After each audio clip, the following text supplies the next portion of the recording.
Now, before we start creating content for the course, we create a plan. And this plan includes 5 steps. Number 1, determine the duration. Number 2, set a price. Number 3, create a timeline. Number 4, choose a platform. And 5, set goals. Now, after all the planning is done, then we could start getting into creating the course content. Now, the first step in the planning process is determining the course duration. So what does this mean? In this step, you want to decide, number 1, what is the overall structure of your course? Now, there isn't a right or wrong. Don't get caught up in like, it must look a certain way. No.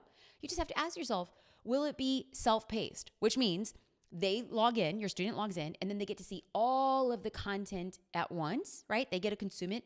Or is it going to be dripped content? This means that every week you're going to be uploading the content for them to watch, so everybody's doing it together. Or 3, will it be live, taught live? Not a right or wrong. What works best with your schedule? Number 2, you want to ask yourself whether it will be like a short, intensive course designed to deliver more concentrated information, like let's get it out as quickly as possible, or a more extended program spread over several weeks or even months so that people can do the work at a real-time pace. Again, not a right or wrong, but knowing this in advance helps you feel prepared and empowered. Number 3, how are you going to break down the course into modules, or modules are otherwise known as sections? So creating sections or modules will help you improve the overwhelm and then organize your content. And you want to do this because it's going to make it easier for your students to grasp and then actually apply the material. So I want you to think of a module like a book series, and the lessons are chapters. So generally speaking, a module, it's going to have anywhere from 3 to 5 lessons. So we're going to pause. Let's look at this visually, or imagine this. You have a module. You want to look at a module as like a big book. And then the lessons are chapters in that book. Now, you have a module, which is the book. You have chapters, which are lessons. So you're going to be looking at how many modules are you going to need to have in order for you to execute on all of that course. So based on my experience, people prefer lessons to be between like 10 and 20 minutes. So each module will have anywhere from like 30 minutes to 3 hours of content. So I'm going to pause here again to reiterate a point. There is not a right or wrong. I have bought courses where each lesson is 4 minutes. I have bought courses where each lesson is 2 hours. It is entirely on the teacher, how much content is being shared, and what kind of framework or expectations that teacher is expecting of the students. So you get to determine what's right for you and what's right for your students. You're going to determine the course duration. Now we're going to get into the second step, which is determining your price. Now, this is where so many people get caught up, and I know that everybody feels like there's a right or wrong, and there's so many schools of belief, like to charge what you're worth, to charge a maximum and premium. Some people say charge low, expand your network, and then build ways thereafter. Guess what? There's not a right or wrong. You get to determine what that price is. Remember how I said in the beginning, I wanted a course that was going to be like $2,500, and I was like, that's where I'm going. And then I had a mentor say, great, you can charge that, absolutely, but why not start at a different place? Get to yes faster. So I went from a $2,500 offer to a $197 offer. Was there a right or wrong? Not at all. I just decided what I wanted to do to move faster and quicker. So let's have a conversation about implementing tiered pricing, which means offering multiple pricing options that each have different levels of access or support. We were charging $197 for Insta 180. And then what we started realizing were that people were saying, well, that's great for the course, but what I want is the ability to ask questions live or get continued support. So then we decided to offer a VIP option. So $197 to buy the course, or $247 for the VIP option, which included 6 one-hour live Q&A sessions. That tiered pricing really drove up the value for me going deeper with an audience. So here is a few reasons why you might want to consider tier pricing. Number 1, it creates accessible options for more users. Tier pricing will help offer options that fit into like different budgets, and then what do people need? Even if somebody joins at your lowest tier, they may upgrade later or purchase another offer that you create. Number 2, you can create higher ticket volume. So what does this mean? Tiered pricing can entice more people to spend more money over time to access premium features that you can, boost your overall revenue. Now, having options leverages the psychology of perceived value, which motivates buyers to go for higher tiers and then unlocking those additional features and benefits. And we'll pause there. There was a conversation between JD and myself as business owners as we offer this course, is we asked ourselves for $197, should we be including the live Q&A sessions? And what we came back down to was, for us, it could be different for you, but for us, we wanted people to attribute a value of the live classes, a value of getting their questions answered. People value more what they pay for. Now, there was two types of people who did not value the Q&A, so they bought the course for $197, and then people who did value the live Q&A, who bought it for $247. Now, that's roughly a $50 difference. Do I think a $50 difference was going to make or break us? No.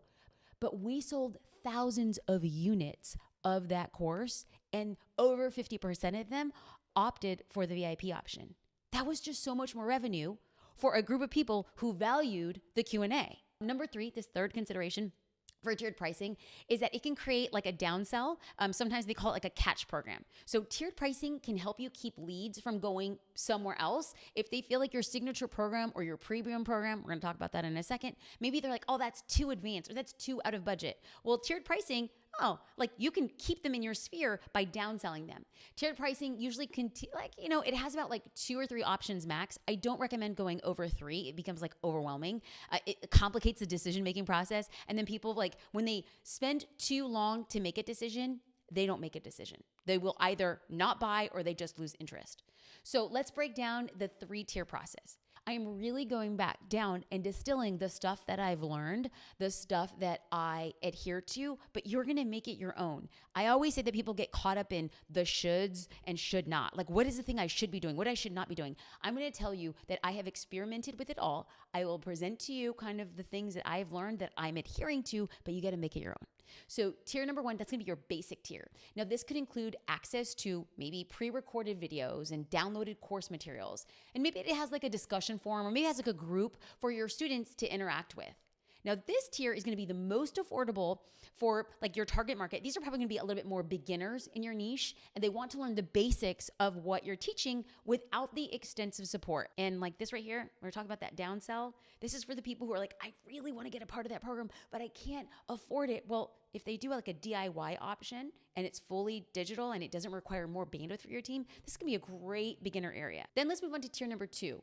This is your standard or your flagship offer. This is your tier. Now, this tier could offer everything in tier 1 and then additional benefits. Maybe you're doing live Q&A sessions, or maybe they get access to you during certain times, like office hours for personalized feedback. Now, it could be priced higher than the basic tier, and it's going to target people who are looking for a little bit more support or some degree of personalized guidance.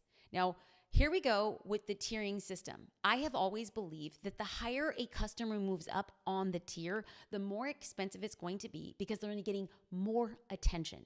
The more attention their business gets, the more personalized the advice becomes, the more they're going to pay for it, which leads us to tier number 3, and this is going to be your premium tier.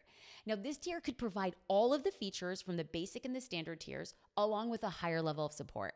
Now, this could be one-on-one coaching sessions.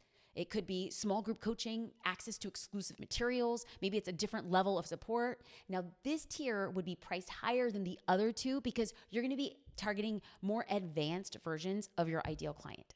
Okay, so after you decide, do I want to offer tiers? Now, remember, you don't have to offer tiers. If what you're saying is, Jasmine, I just want it to be simple. I want one price and one offer. Perfect. Great. Okay, so after you've done that, am I doing tiers or not? And if I do tiers, great. Let's start breaking down the price point for each of your offers and or your singular offer. Okay, so there are several ways that you can price your offer, and I'm going to be recording a full podcast on a strategy, a framework for pricing. We're going to get to that. So prepare your hearts because that is coming soon. What I didn't want this podcast to become was, should you create a course, how to price the course, because it's just going to get too long and convoluted. I just want you to say, am I ready to create a course? This is what I'm going to be doing. And then in a future episode, we'll talk about how to price in much detail. So we're going to talk about pricing, not just for a course, but for a digital offer. We'll get to that in a second. The third step in the planning process is to create a timeline. Now, a timeline should include due dates for each lesson or each module to be recorded, due dates for your platform setup, when you're going to start marketing, the course launch date, your promotional launch plan. Okay, like when we talk about building a plan, we are going to be building out a plan. How do we do this? Well, I want you to consider the availability that you have. And if you have a team, what is your combined availability, right? So we want it to be realistic. I don't want you to say, I can launch this in 58 days and it's going to kill you. No. When you have a realistic, powerful timeline, it helps you stay organized and ensure that your course is ready to go by the launch date. So what I'm going to do is I'm going to break down a quick timeline when we go through a content creation. Like we're going to go through that in a little bit later in this episode. But right now, before we get to the content creation, I'm just taking you step by step on what the plan actually looks like, which brings us to our fourth step in planning what your course is going to be. Walking through that process, now it's time to choose a platform.